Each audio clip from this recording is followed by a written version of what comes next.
So I'm going to start by telling you about Lily and Jack Sullivan, because it appears that some people have completely forgotten about these two children and have forgotten what this case is actually about. Lily, 6, and Jack, 4, went missing on the 2nd of May this year. So we're headed up to 2 months now since they went missing. The story was that they wandered off from their home in Pictou County, Nova Scotia. Both her mother and her mother's partner, now ex-partner, were apparently inside the house asleep when this occurred. There was a search which went on for 2 weeks, gradually got scaled down, and now the investigation has shifted. We haven't heard anything from their mother since her interview on the 3rd of May. We've heard a heck of a lot from the mother's ex-boyfriend since then. This is all factual information.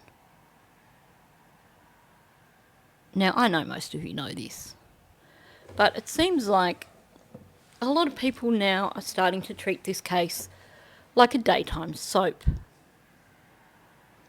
It's headed the way that the Summerwells case went. And that is that every day there is a new character that is introduced. Well, we know Belinda Gray. She actually is someone connected to these children. She is the mother of their father, their biological father. And she has been extremely active on Facebook since the day these children went missing. She was active the day these children went missing and drove to the house and helped look for the children. She's a real person, and from what I can see, she's an honest person. Now we have her daughter, who also is quite active on Facebook. I'm not going to confuse you with names. These are the only people that we can verify as being connected to the case who are out in the public right now. Now, some dude calling himself Durwood or Darren came out and claimed that he had all this information. I did a video on that the other day. I'm not going to go over it too much. People got upset with me for calling this guy out. But when you come out sharing information under a false name, and then you turn around and say, actually, this is my real name, well, there, straight away, you lose credibility. Now, maybe this guy is a real person, but he shared a story that was pure hearsay and really did not pass the sniff test. And yet people have got hung up on that story. And what makes me angry about this is that this story is giving people false hope.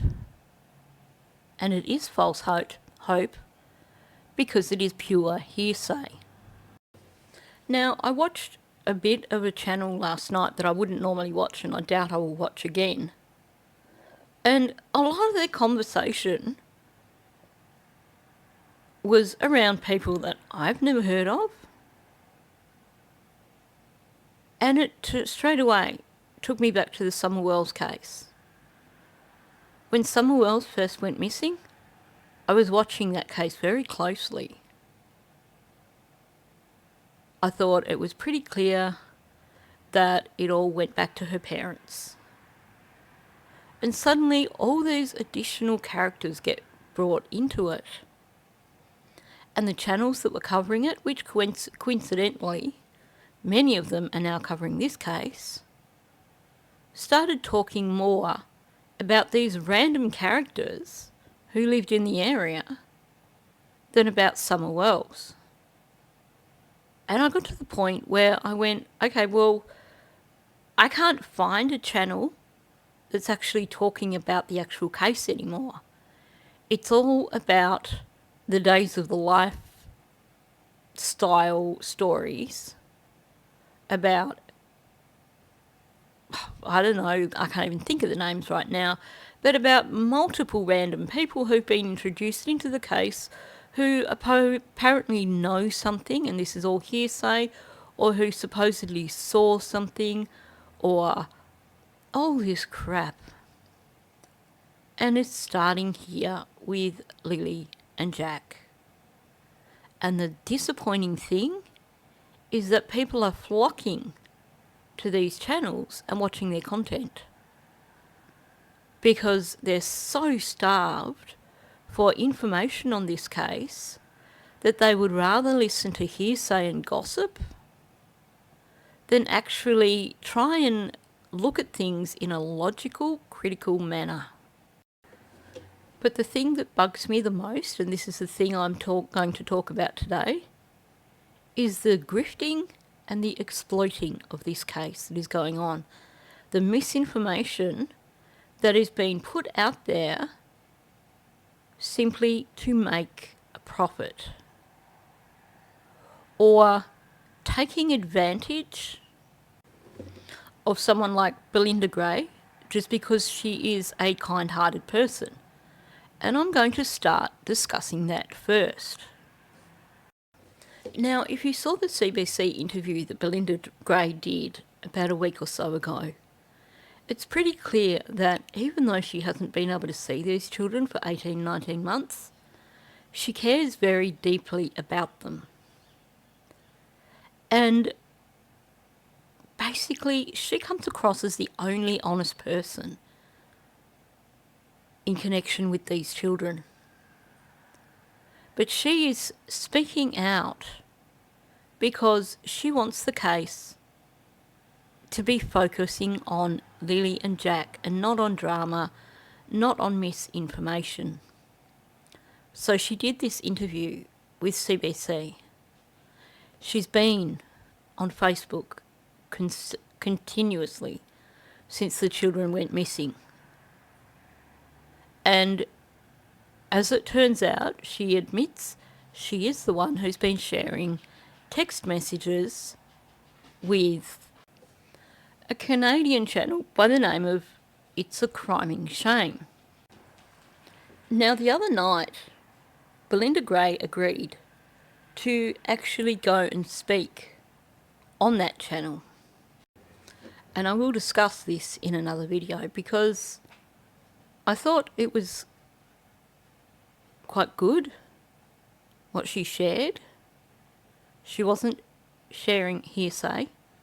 And she made a really good comment, and that was that she's there for the facts, for Lily and Jack, and not for all the hearsay and the gossip, and that shouldn't be what the case is about. Now, a few people have said to me they've watched that channel and they felt she was a bit of a grifter. Well, what I saw from the portion of her live stream that I watched, her 5-hour live stream, I am starting to lean that way myself. Now, like I said, it was a pretty nice thing that Belinda Gray did to actually say to a channel, yes, I'm going to come forward and I'm going to talk on your channel about Lily and Jack. Now, to me, if someone were to offer to do that on my channel, and I will just say now, I don't approach people connected with cases. I generally don't ask people to come on my channel because that's not my job.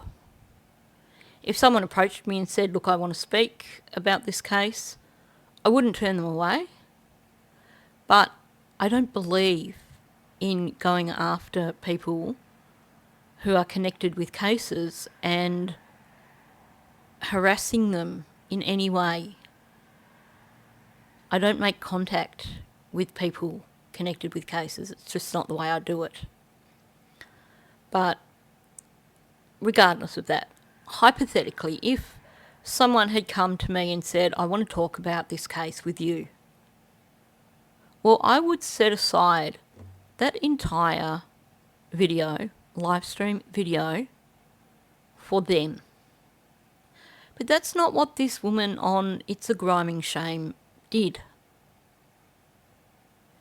She had this, like I said, 5.5 hour live stream.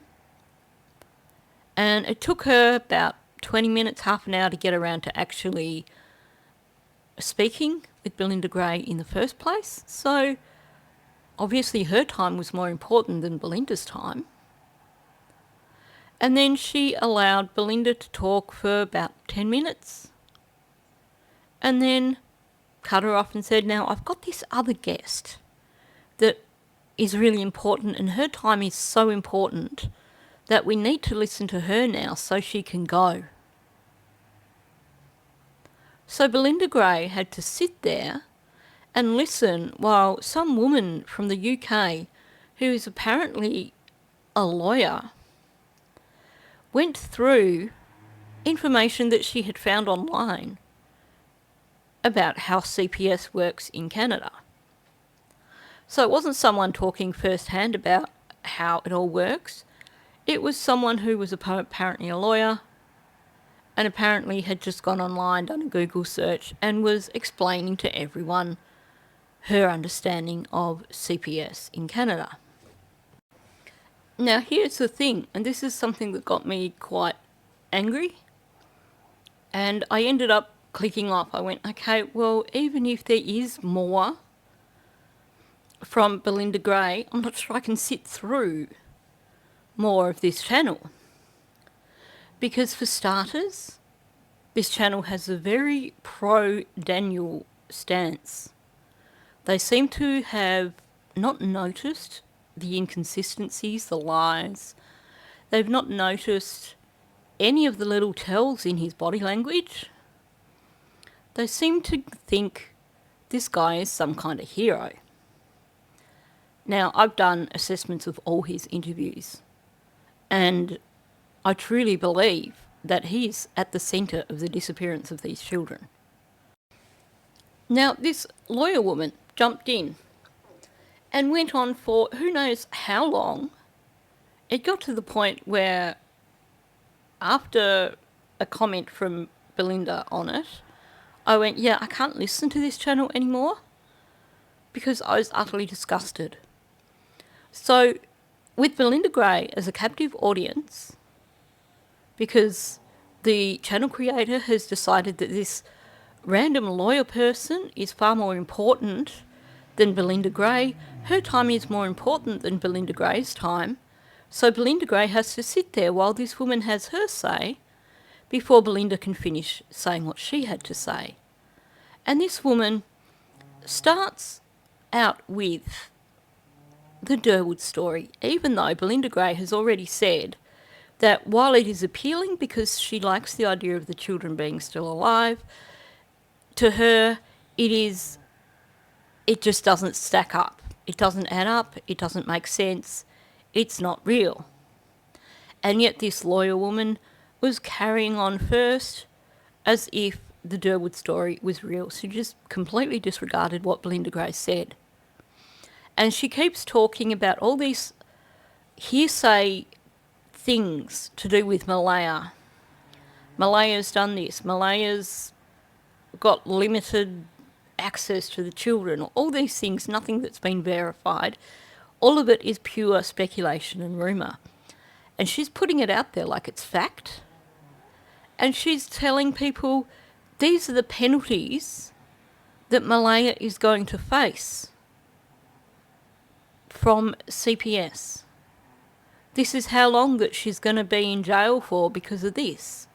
This is how long she's going to be in jail for because of that. She's making a big deal about the whole situation from the completely wrong angle, in a way that to me felt like it was being disrespectful to the grandmother of these children, and in some way hurtful to the grandmother of these children. The hearsay scenarios that she was coming up with, I just think, what's the point in sitting here and discussing all these hearsay scenarios and going as far as discussing what the legal implications are for them when they are nothing but hearsay? These children have not been found. There is no evidence of any of these ridiculous stories that are swirling around. So what if Durwood is supposedly a local? So what if he is supposedly related to Malaya? He has presented hearsay information which does not weigh up against basic logic. And yet you have this channel really pushing it.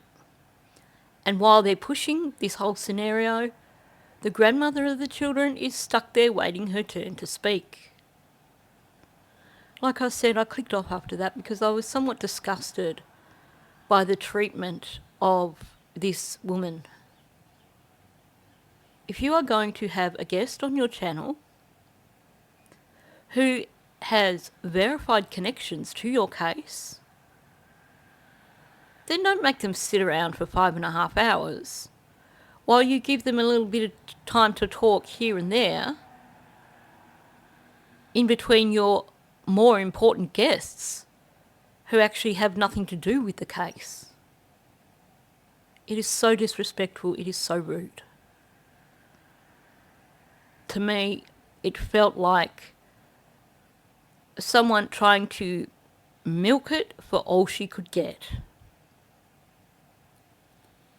And like I've said, she's more than welcome to contact me to say her side of the story. But right now, I'm not a fan of this channel.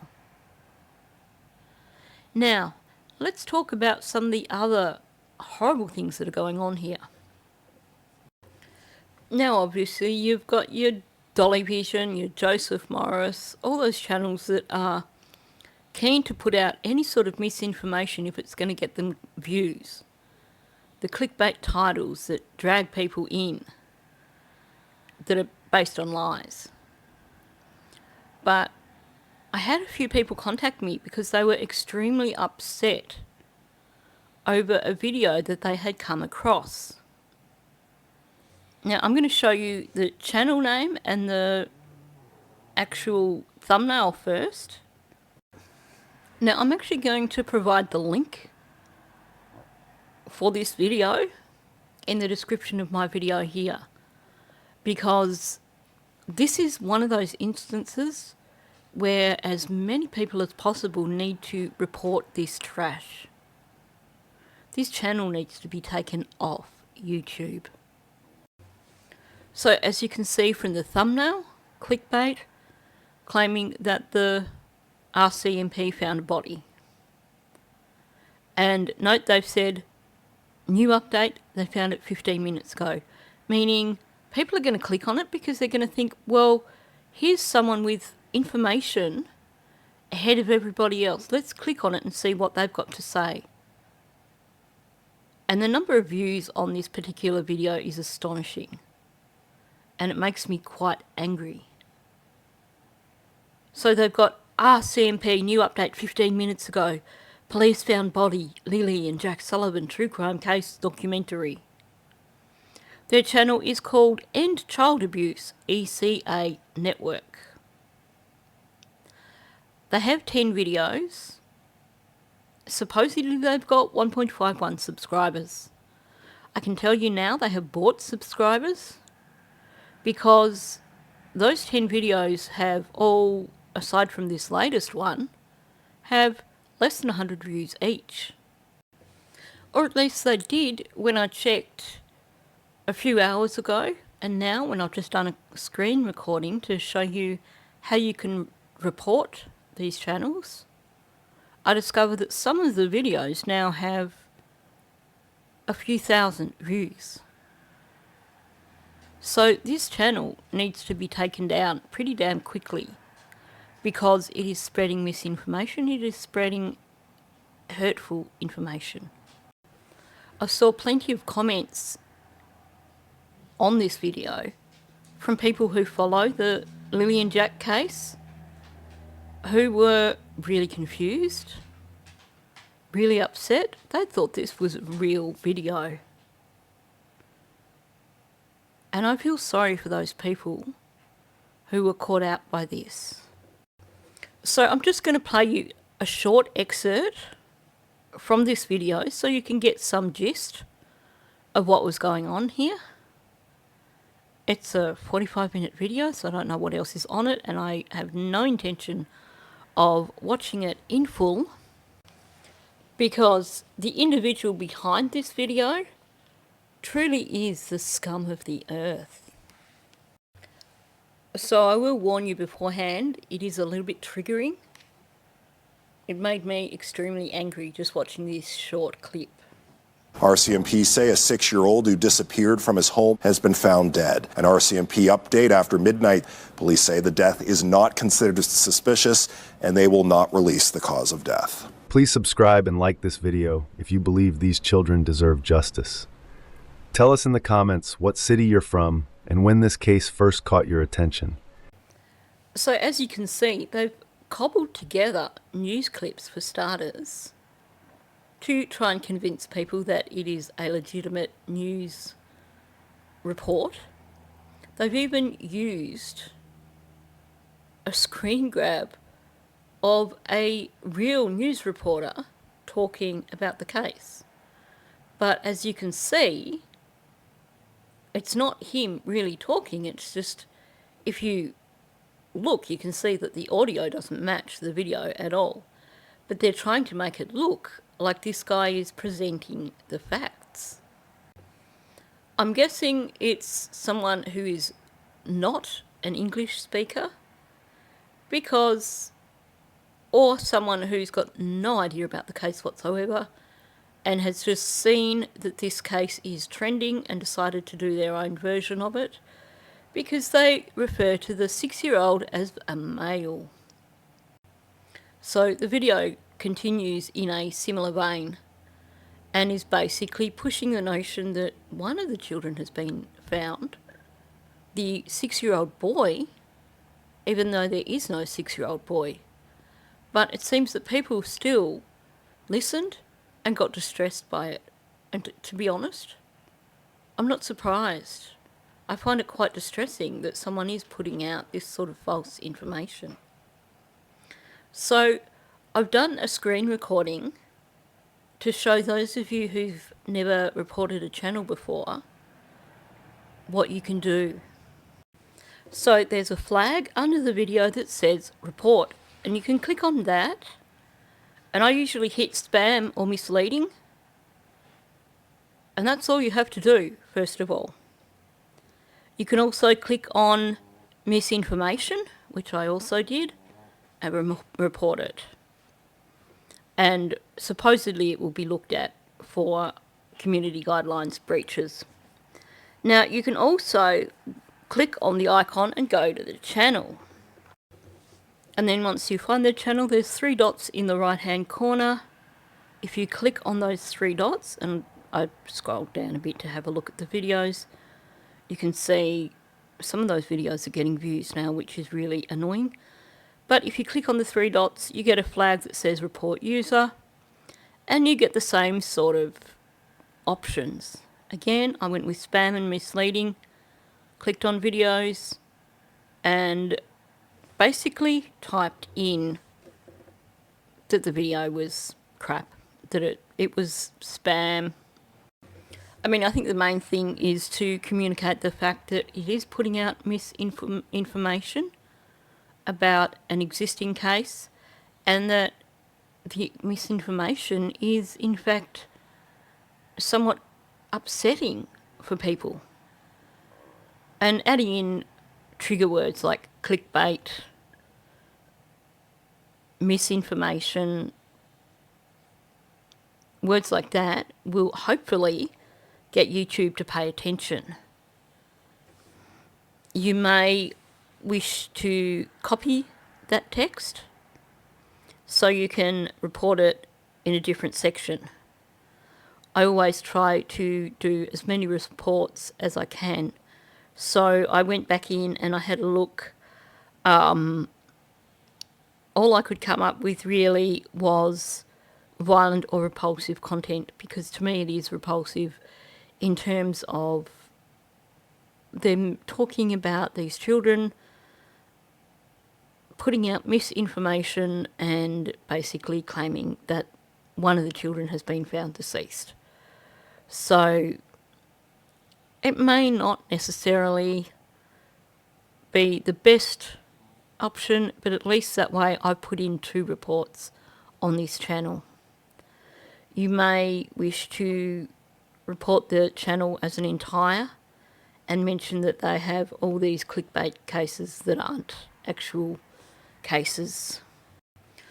Honestly, it just makes me angry to know that there are individuals out there that are going to exploit cases like this.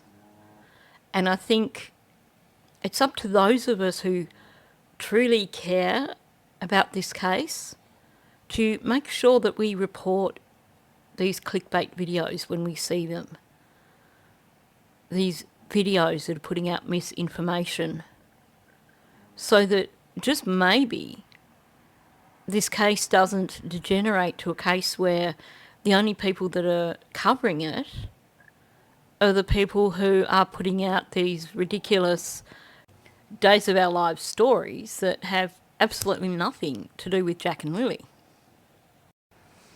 Now, I'm going to share something else extremely disturbing, and if anyone has any insights on if there is a way of reporting things like this with Google to have sites like this removed, please let me know.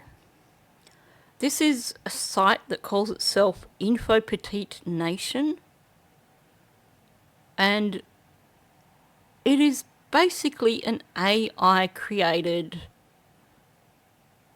I'll say very loosely, news channel. It is a fiction web page, sorry, not channel. It is pure fiction. And what they have done here is basically AI drivel. You can see the heading, The Inspiring Journey of Lily and Jack Sullivan. And the fact that people would do something like this makes me utterly, utterly disgusted. I'm going to show you what this supposed article says. Here they have introduction, a new generation of leaders. Like, what the? And then it goes on to say, Lily and Jack are quickly emerging as notable figures in Canada, capturing attention for their contributions in the fields of social activism and entrepreneurship. What the? How can someone even think about putting out crap like this? Their work resonates with the values of the younger generations, making it essential to understand their impact and relevance in today's society. It's got Lily, an advocate for change. Lily, at just 24 years old, like, what? Has already made a significant mark as an environmental activist. It talks about projects and crap. And then you have them talking about Jack as being some sort of entrepreneur. They didn't actually make up an age for him. But it just shows you what is going on with this case right now. Where is all this insanity coming from? I mean, the question here is, when did people forget what this case is truly about? These are real children. Lily is 6. Jack is 4. They've been missing for 2 months now. That's what should be the focus here. Not all this BS. Not people trying to make as much money as they can out of this case. Not people inviting their grandmother to come and talk on their channel and making her sit there for 5 hours while they listen to other guests, because apparently her time isn't as important as those other guests' times, and making her listen to things that would have to be hurtful. I think people need to step back and think about what they are actually doing in terms of this case. How does it help reporting hearsay information? How does it help creating clickbait titles and clickbait stories and making up complete utter BS? It doesn't. Can we just get back to talking about facts? Can we just get back to talking about Jack and Lily? So I'm going to finish there. I have to say that just like the Summer Wells case, with this case, I feel like I'm at the point where I can't continue to follow this case. Where I can't continue to go looking for information that might be available, new press releases, because it's just turning into a complete, utter joke, and these children are being forgotten. So, on that note, if you're still here, thanks for listening. I know sometimes I do go off on a bit of a rant like this, so thank you for indulging me, but I just reached the end of my tether. So thank you for listening. If you are new, please subscribe. Also, please hit the like button. I really need my videos getting out there into the algorithm right now. And also please leave a comment below. Thank you, and I will catch you in the next one.